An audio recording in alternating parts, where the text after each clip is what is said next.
So my name is Randy Graebner. I am a senior software engineer at Goldman Sachs, and this is Richard Tarling. He is the head of the workflow group at Goldman Sachs, and we are here to talk about, I guess, how we use Camunda, how we've kind of evolved in our processing of human tasks, and Richard is going to talk about how we use the decision services piece of this.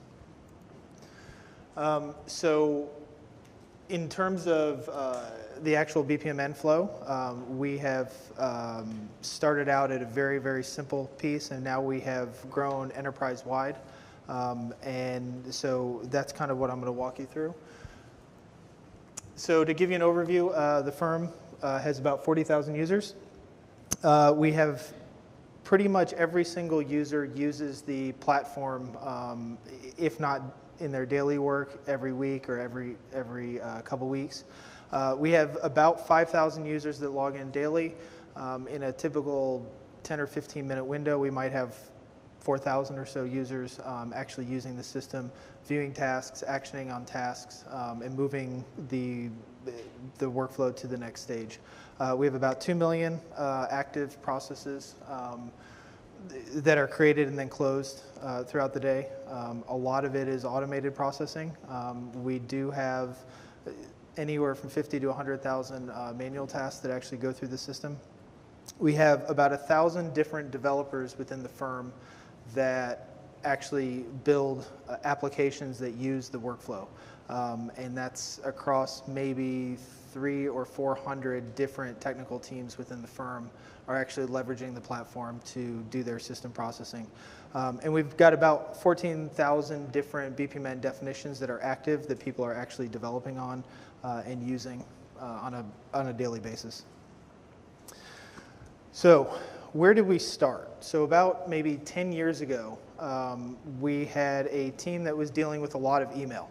So if a client were to send an email with a question or need a trade or something like that, it would come into a shared inbox, and we might have 20 people that looked at that inbox and would action those emails. They would reply or book the trade or whatever needed to happen. Now the problem was that if you had 20 people all looking at the same email, you might actually get 3 replies back at the exact same time.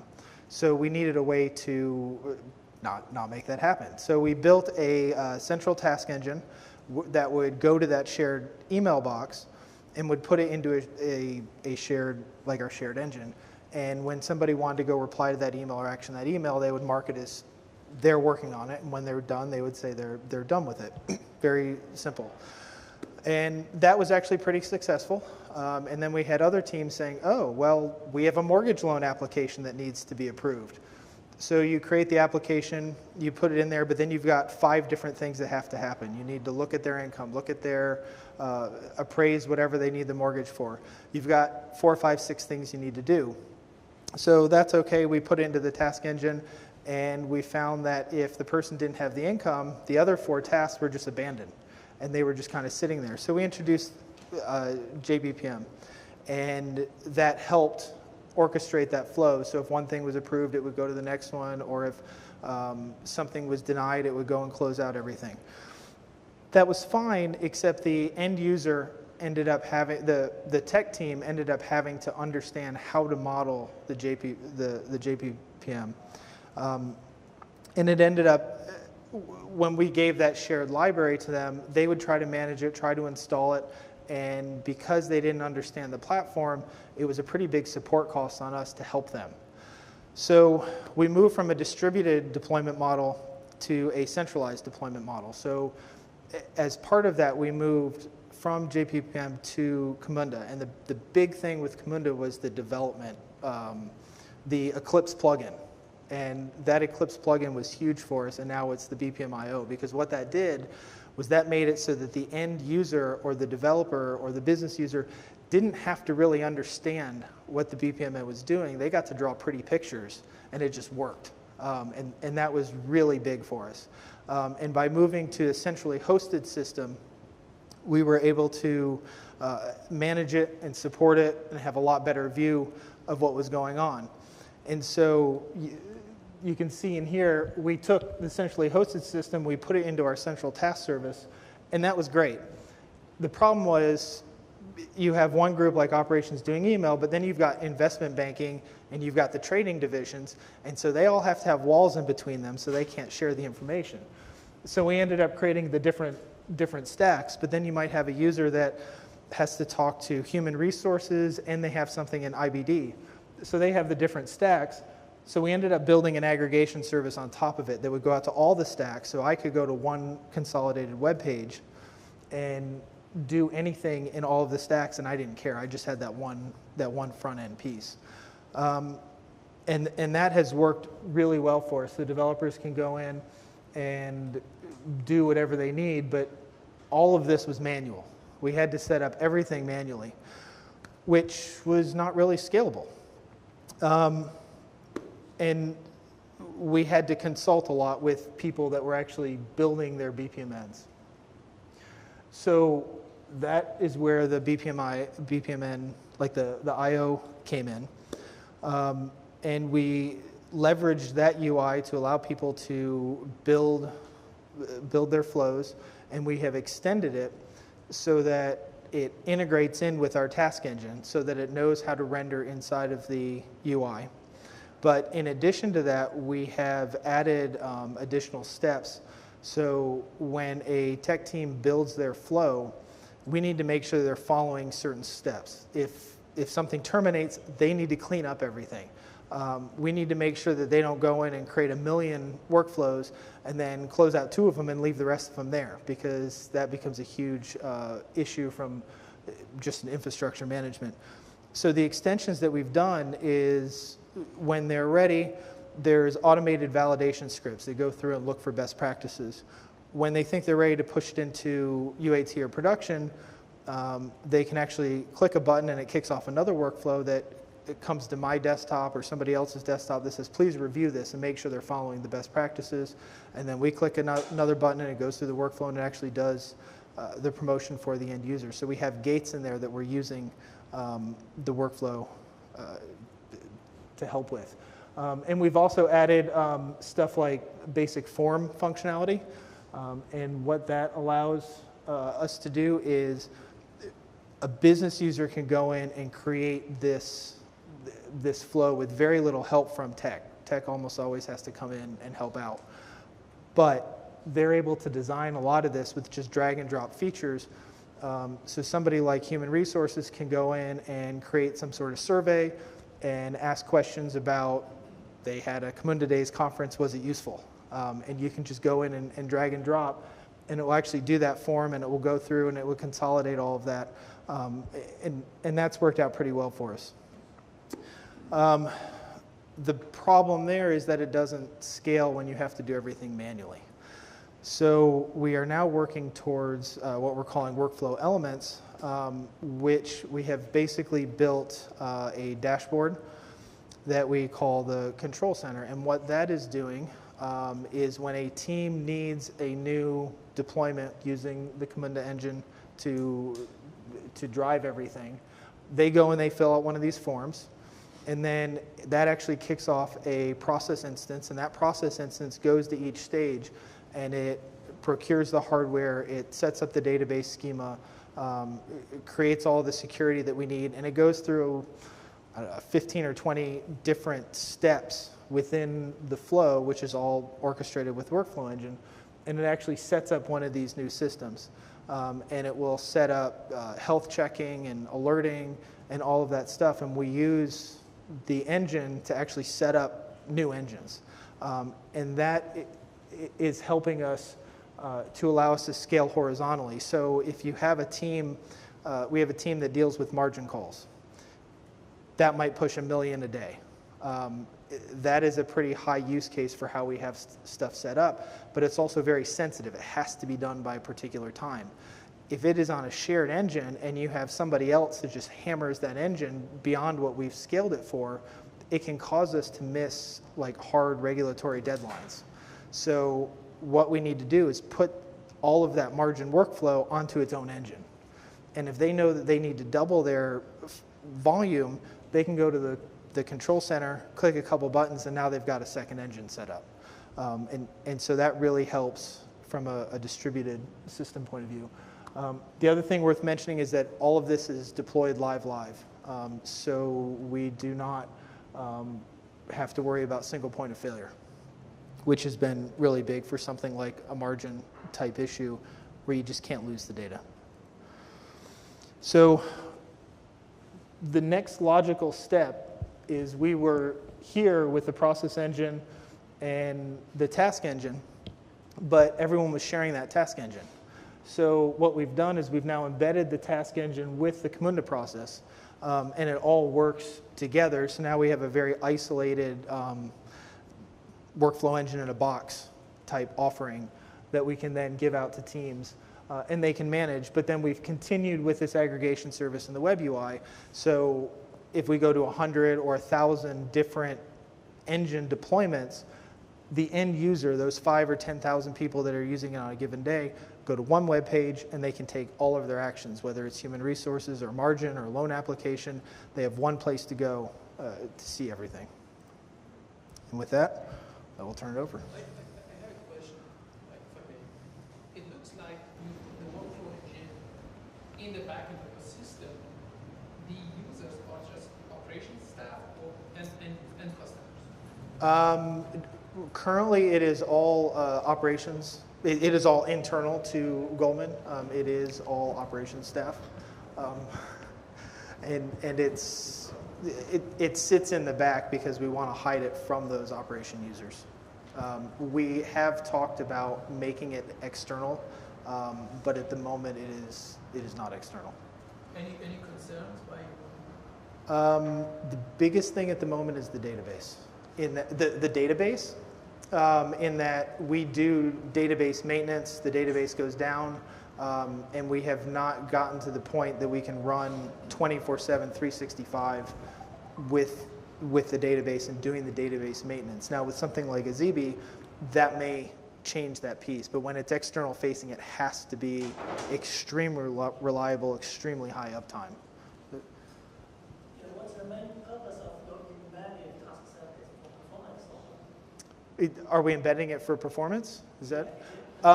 It does give us a lot better performance, but it is actually embedded for isolation and horizontal scalability so that one group is not impacting the other group. Because the task service itself can only get so big. If we give it 64 gigs of memory and you overload it with 100 million items, at some point it's going to run out of memory. And if it's just one tech team that has put 100 million items in, you can go to that tech team and say, you destroyed, you took out your own system. But if it's another tech team that went in and they overloaded the system, and you go to the other tech team and say, oh, sorry, this other team put too much data in, well, the margin team isn't going to be very happy if the mortgage loan application took out the margin workflow. So by putting the task engine in there, we're fully horizontally isolated. So each business unit gets their own workflow Camunda engine kind of in a box. How do you manage 14,000 processes? How do you know how they can use it on their own? It's like that 14,000. How do you know if it's 20 doing the same thing, or does it? So they're all different process definitions. We don't have a good way to say if they're doing necessarily the same thing. Each tech team within the firm is responsible for maintaining their own definitions. And a lot of times these flows will actually have synchronous calls or asynchronous calls out to other systems. So that tech team would make their BPMN call into their system. So their system might do something. Someone else may have the exact same flow, but it would call into their other system, and their other system may be doing something differently. But we don't really track that. It would be up to the tech team to do it. We just make sure they follow best practice. They would manage their own process. And because we are a central platform team, we can't really, we don't have the resources to kind of compare BPMNs and make sure that they're all doing unique stuff. Do you use something like optimize where you would span across all the processes in one team, or? So optimize is something that looks very useful to us. We do not use it at the moment. And we do have holes kind of in our monitoring. So optimize could be a very good solution for us. I think we need to look into that more. We do have health check monitoring and a lot of other homegrown stuff, but we do have holes in terms of finding hotspots and that kind of stuff. The group seems to have a best practice around best practices. What can you suggest or recommend about external systems integration? Best practices with your workflow process. So by external integration, do you mean like integrating with like a tech team, how we call out to them, or integrating with other sources of data and the larger systems that are running with the world? You mean sort of microservices in the same organization? Is it strictly microservices? So we're strictly REST integration. Pardon? REST integration. Yeah. does that answer your question? Yeah, I'm actually going to. Do you ever integrate with blockchain-based applications, or can you talk about that? Not. What we have, hold on. We have not yet. I mean, clearly there are, blockchain fundamentally, right, allows you to lay a workflow on top of it, right? So there's obviously a connection between workflow and blockchain. It is something we have explored in the firm from an R&D standpoint, but we've not yet done anything concrete in terms of an integration. I think that's probably more for a sort of lunchtime conversation. So you have business analysts designing their own workflows? Typically, we would have a business analyst work with the tech team, but because the I/O interface is so powerful, a lot of times the business user will go in and kind of set up the boxes and put names on it and kind of get their flow how they want it. And then we have what we call an onboarding team that will work with the business and kind of make sure the flow makes sense. And we also engage the tech team at that time, because the tech team that's corresponding to that business will know, can we do this with our technology? Do we need to build something else out for that workflow to work? So something like a survey doesn't necessarily have to call out to anybody else. So we would have a business user go in and create a survey. So what would the training impacts on the business user? The trading impact on the business, well, in terms of getting them to design well-structured work. how we have to train them, is that? Well, we have basic training that is used by, basically we have like introductory exercises like Hello World type stuff. But typically we would have one or two people from a business unit come and sit with an expert within our group. And then we've trained other experts within, so like operations is a pretty big department. So we would have other people inside of operations that understand it, and it's their job to go to the other operations business users and kind of teach them what they need. But because they're not doing it super often, normally they will pair with one of the experts, or what we call champions, that will go through and help them design it. And they'll work with the tech team. And once they've done it once or twice, or the tech team has done it once or twice, then they have a pretty good feel of it, and they kind of leverage everybody else. But we have to farm it out because we're a platform team. We don't have... So, I mean, we serve the entire firm. In the particular case of operations, they actually have a design services group. So they have their own center of excellence to essentially teach their analysts to do modeling. We'll pair up with them. Other divisions within the firm do not necessarily have that design services capability, so they will come straight to us and follow the model that Randy just described. Thank you. So what's the percentage of business processes in the entire company that you have automated? It's... A fraction. Yeah, a pretty small fraction. With one of the problems that we face is this manual configuration and this horizontal isolation.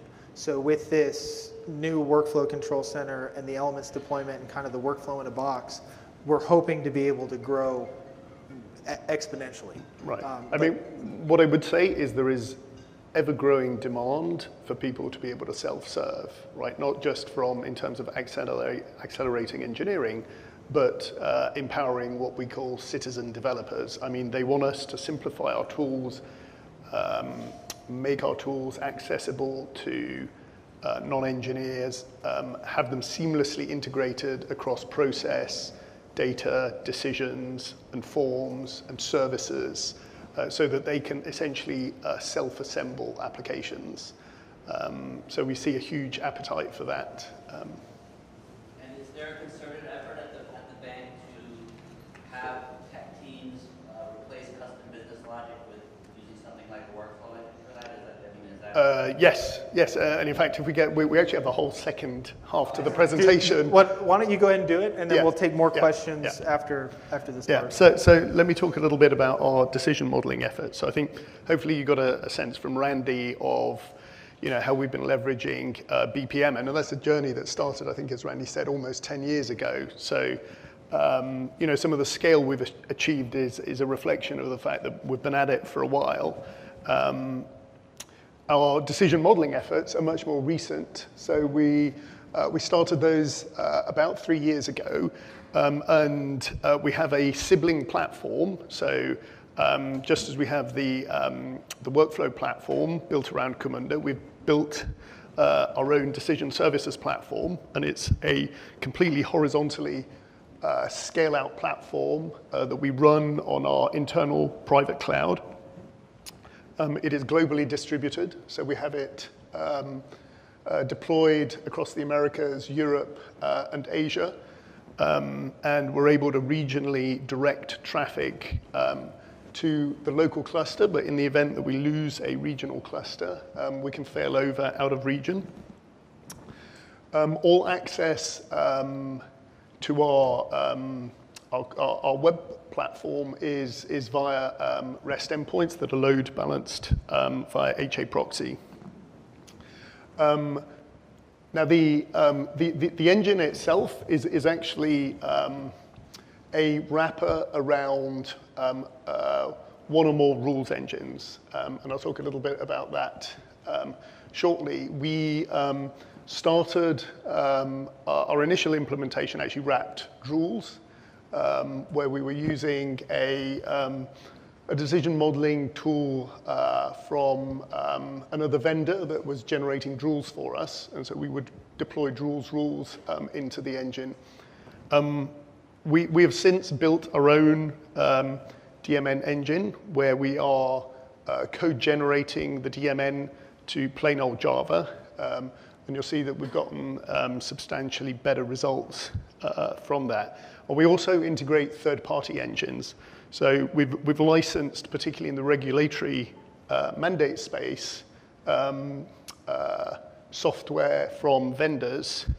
And one of the things we'll see shortly is we want to integrate all those things together. So we want to be able to use both internally modeled logic, vendor logic, services for acquiring data, services for calling out to calculations, as an integrated decision service. And we'll talk a little bit about how we've done that. In terms of the scale of this, it has grown rapidly, as you can see from the stats. We were running a modest 100,000 decisions a day in 2015. 3 years on, we run somewhere between 150 and 200 million decisions a day across many critical processes, trade processing, regulatory reporting, controls. So why we're talking about our decision services platform in the context of Camunda was because one of the things that we have, that we very quickly decided we needed was a way to compose decision models. So DMN is great for building declarative decision networks. It is not so great when it comes to integrating services and expressing things that are actually more naturally expressed as a procedural model. And so, inspired by things like rule flow in rules, we decided to extend DMN by implementing what we call decision flow and leveraging Camunda as our decision flow orchestrator. Now, we treat these decisions as cohesive and atomic, and so we don't want the full weight of the Camunda engine and the persistence into the back end. And so we leveraged the fact that Camunda is highly configurable, gives you a lot of ability to inject your own implementation, switch functionality off. to build these decision flows. So here's an example. So we restricted ourselves to a subset of BPMN, start events, end events, rules tasks or decision tasks, gateways, so both exclusive and parallel gateways, and script tasks. So essentially, everything you need to compose a set of decisions with some services, perhaps for reading data, and some script tasks for transforming data between decisions and between services. So we use our workflow designer, so the very same workflow designer that we use for designing BPMNs, we use for designing decision flows. And as I said, we adapted the Camunda engine by using the in-memory database option. We also stubbed out some components to switch off object serialization. There were some slower performing components, so some logging. So we sort of profiled the engine, replaced some of the logging. There was some inefficient two-strings. And again, Camunda made this sort of very easy for us to do, to really build a very high performance. And I think sort of Bernd mentioned that it was the sort of the fastest engine on the planet. And certainly once you strip the database away, we were seeing extremely good performance, so microsecond performance from the engine, which is exactly what we want from a decision engine that we're going to put into the critical path for trading decisions, for example.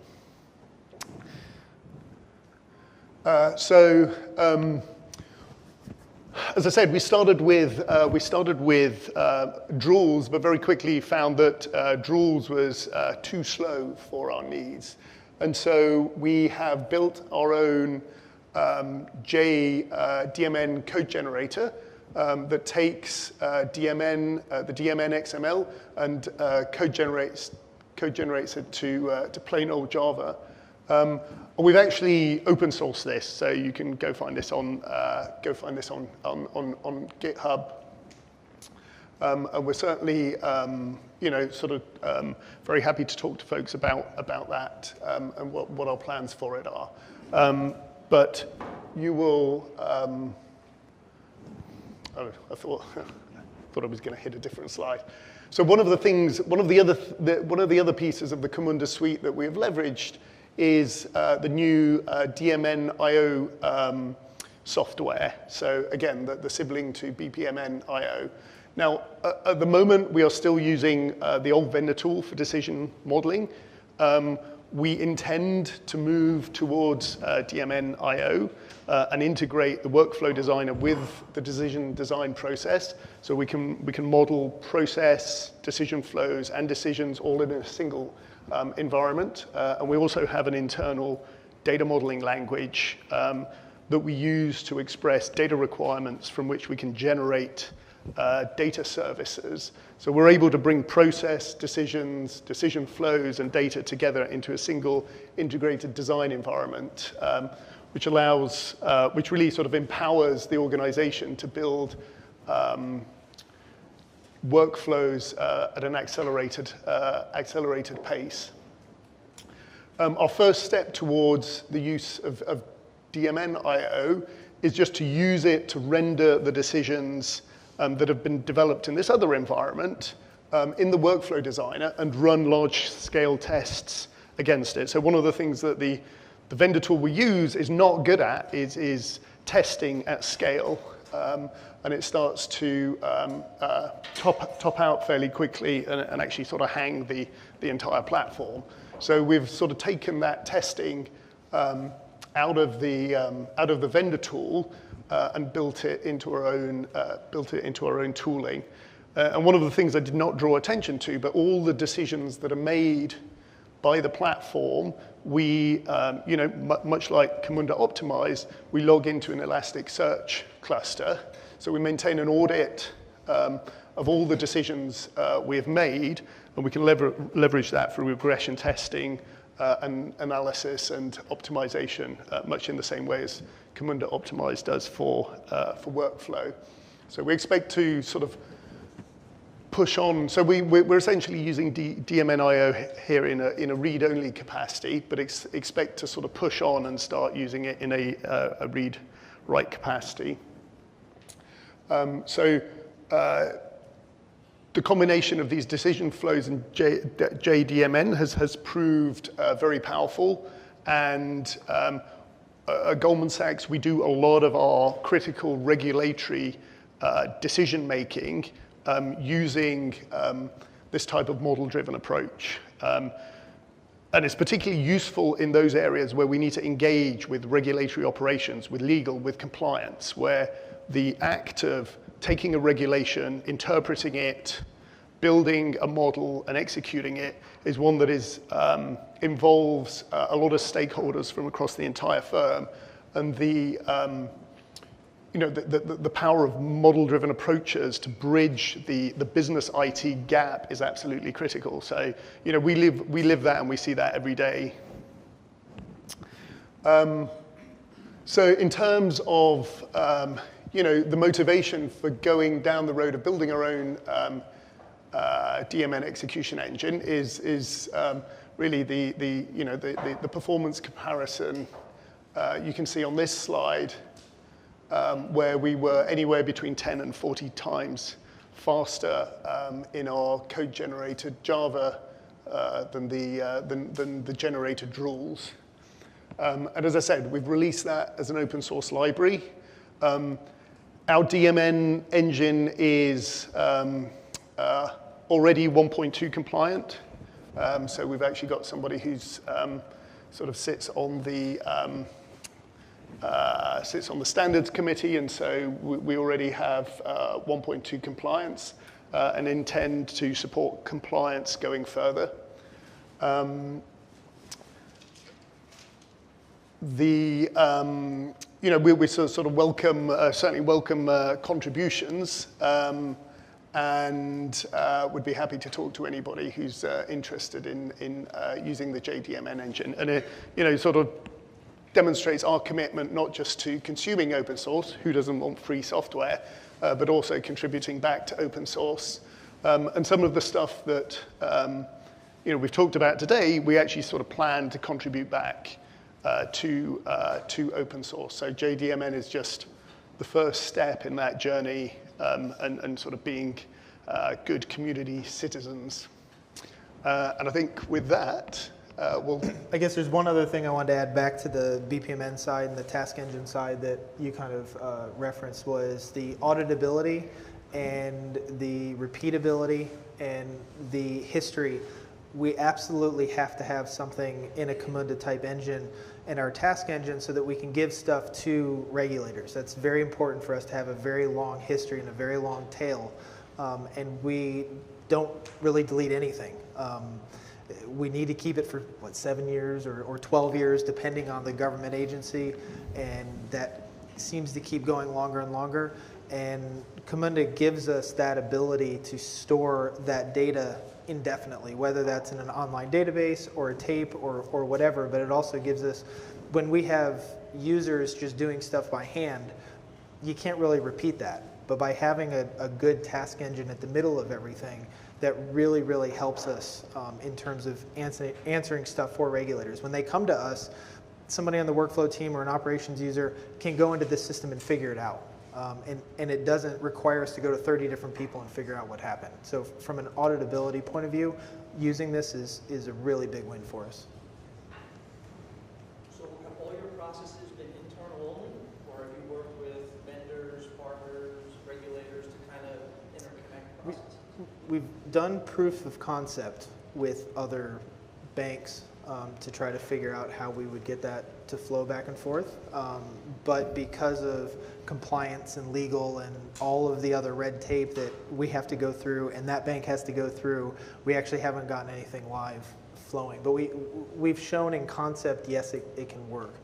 And we can drive ours off of Camunda and they can drive theirs off of Camunda, or they can use whatever engine they want. We could all make it work, but no, we haven't. For you, you mentioned the embedded task lists and moving to that concept. Is part of that also because you have teams that are working in, say, a central, some other application?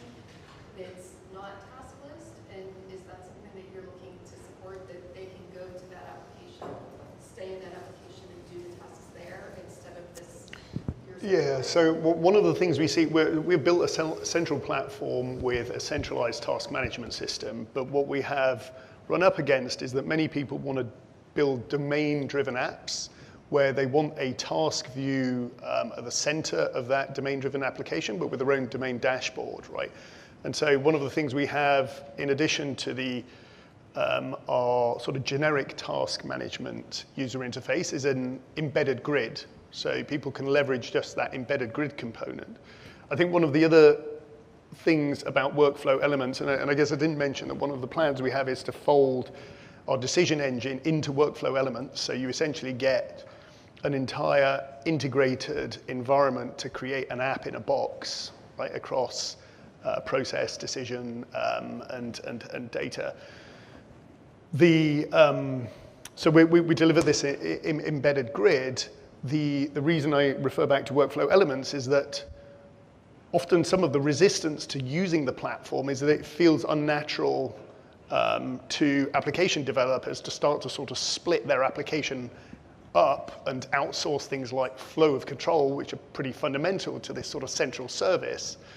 And so workflow elements is actually as much sort of giving control back to the engineering team that owns the process, right, that it becomes part of their application again. So even though it's it's centrally hosted, right, they are in total control, right, and it feels cohesive to their application rather than something they've outsourced, because it sort of feels kind of strange as a developer to build a bunch of services and then ask somebody else to sort of orchestrate them for you.